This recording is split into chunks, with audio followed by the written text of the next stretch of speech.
بسم اللہ الرحمن الرحیم۔ السلام علیکم۔ سقوطی خلافت عثمانیہ کی ایک صدی مکمل ہو چکی ہے اور 2023 ترکی کی صدی بھر بیڑیاں ٹوٹ چکی ہیں۔ ترکی کے صدر رجب طیب اردگان نے نہ صرف خلافت عثمانیہ کی سقوط پر پابند سلاسل ہو جانے والا اسلامی اقدار کو پھر سے پروان چڑھایا، آیا صوفیہ سے لے کر اسلامی مکاتب و مدارس کا پھر سے احیاء کیا اور حجابی کلچر کو عام کیا، بلکہ ملک کو جدید خطوط پر استوار کیا اور ٹیکنالوجی کے کئی شعبوں میں دنیا کو پیچھے چھوڑ دیا ہے، جس میں سر فہرست اردگان کے داماد سلجوق بیرقدار کا بنایا ہوا ڈرون بیرقدار ہے، جس کے دنیا کے ٹیکنالوجی کو چیر پھاڑنے والے مناظر دنیا نے ارمینیا اور آذربائیجان کے قرہ کی جنگ میں دیکھ لیا ہے۔ مگر رجب طیب اردگان 2023 کے لیے دنیا کو بچھاڑنے کے لیے جو جنگی طیارہ تیار کر رہے ہیں، اس سے نہ امریکہ خائف ہے بلکہ اسرائیل بھی کانپ رہا ہے۔ اس جنگی جہاز نے ترکوں کو یہودیوں کی غلامی سے آزاد کرنے کا تہیہ کر لیا ہے۔ اور کیا آپ کو خبر ہے کہ ترکی ٹیکنالوجی کے شعبہ میں دنیا کا سپر پاور بننے جا رہا ہے؟ ترکی نے ایسا ہتھیار تیار کر لیا ہے کہ جس کا اعلان 2023 میں کر دینا ہے کہ جس کے بعد ترکی امریکہ سے ہتھیاروں کے حوالے سے امریکہ کی غلامی سے بالکل آزاد ہو جائے گا، کیونکہ ترکی پہ مسلط کیا گیا ایک صدی پہلے کا لوزان معاہدہ 2023 میں ختم ہو چکا ہے، جس معاہدہ کی بدولت ترکوں کا 800 سالہ خلافت کا نظام، جس نے پوری امت مسلمہ کو ایک چھتری تلے پرویا ہوا تھا، ختم کر دیا گیا تھا۔ اس موقع پر یعنی 2023 کے ابتدا میں ترکی ایسے ہتھیار کا اعلان کرنے جا رہا ہے جو تقریباً کسی اسلامی ملک کے پاس نہیں ہے۔ تو آئیے دیکھتے ہیں کہ یہ ہتھیار اتنا اہم کیوں ہے اور ترکی اس کو بنانے پہ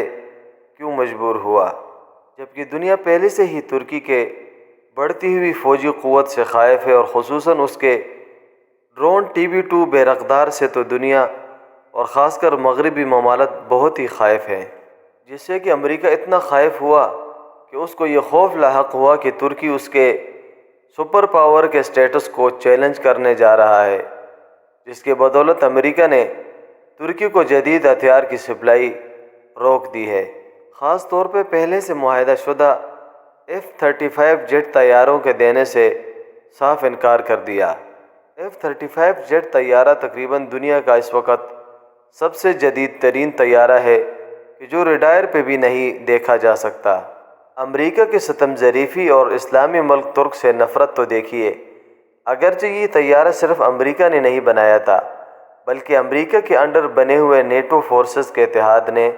اس میں پیسے خرچ کیے تھے، جس میں ترکی کے پیسے بھی تھے، مگر امریکہ ترکی سے اتنا خائف ہوا کہ یہ طیارہ ترکی کو نہیں دیا بلکہ اسلامی ممالک کے دشمن اور فلسطین کے غاصب ظالم اسرائیل کو دیا، کہ جس کے اس میں پیسے بھی خرچ نہیں ہوئے تھے۔ جیسے امریکہ نے پاکستان سے پیسے لے کر F-16 کے دینے سے انکار کیا اور پاکستان کو ترساتا رہا، ایسے ہی امریکہ کی خواہش تھی کہ وہ ترکی کو بھی اس سے پیسے لے کر ناک رگڑوائے۔ جب امریکہ نے بہانے کے طور پہ کہا کہ ترکی روس سے جدید ڈیفنس سسٹم کے میزائل خرید رہا ہے، جس کی وجہ سے ہم روس کے مخالف ہونے کی وجہ سے یہ طیارے نہیں دیتے، آپ یہ معاہدہ توڑ دو، تو اس کے جواب میں رجب طیب اردگان نے جرأت اور بہادری کا مظاہرہ کیا کہ ہم ایک آزاد خود مختار ملک اور آزاد خود مختار اور عظیم تاریخ رکھنے والی ملت اور قوم ہے، جس کے بعد امریکہ نے ترکی کو بلیک میل کرنا شروع کر دیا، لیکن ترکی نے اس کے جواب میں ایک بھرپور اور غیرت مندانہ جواب دیا کہ جس کو امریکہ سمیت پوری مغربی ممالک کو نہ امید تھی اور نہ ترکی کے اوپر اتنا بڑا یقین کر سکتے تھے۔ لہٰذا رجب طیب اردگان نے اپنے سائنسدانوں سے مشورہ کر کے ان کو اسٹیلتھ 5th جنریشن طیارہ تیار کرنے کا حکم دے دیا اور کہا کہ محنت کر کے ایسا طیارہ تیار کرو کہ جو امریکن F-35 کے بھی چھکے چھڑا دے۔ لہٰذا ترک انجینئر نے غیرت کا مظاہرہ کرتے ہوئے 5th جنریشن طیارے پہ کام شروع کر دیا کہ جس کو MMU کا نام دے دیا گیا، اور اس پروجیکٹ کو غیرتمند طیب اردگان نے کوئی خفیہ بھی نہیں رکھا، بلکہ اس پروجیکٹ کا افتتاح کرتے ہوئے اردگان نے کہا ہے کہ یہ امریکہ کو F-13 جیٹ طیاروں کا بہترین جواب ہوگا۔ اسی لیے بننے سے پہلے 2019 میں اس طیارے کا ایک ماڈل پیرس کے ایئر شو میں بھی رکھ دیا تھا۔ دنیا اس ماڈل کو دیکھ کے دنگ رہ گئی تھی اور تمام طیاروں کو جو ایئر شو میں رکھے گئے تھے ان ماڈلز کو چھوڑ کر اس ترکی کے ماڈل کے گرد جمع ہو کے اس کو دیکھتے رہے۔ خصوصاً امریکہ اور اسرائیل تو حیران اور پریشان تھے۔ ساتھ ہی اس ماڈل کے ساتھ ترک انجینئر نے اس کے چند فیچرز کا اعلان بھی کیا،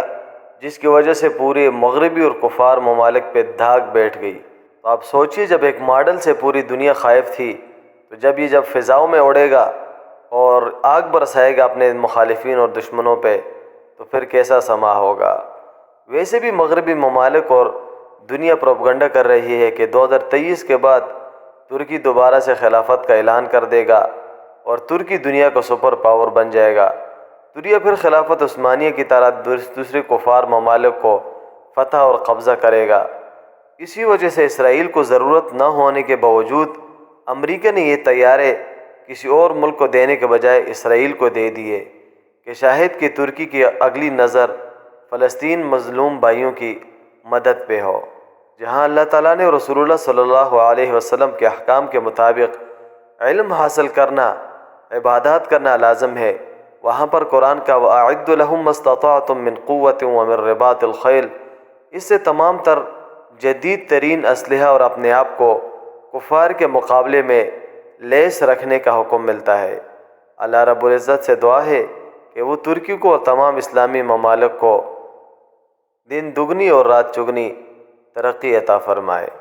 آپ کی قیمتی وقت کا انتہائی شکریہ۔ اللہ حافظ۔ سبسکرائب کے بٹن پہ کلک کریں، بیل کے آئیکن پہ کلک کیجئے تاکہ ہر نئی ویڈیو کی نوٹیفیکیشن آپ کو مل جائے۔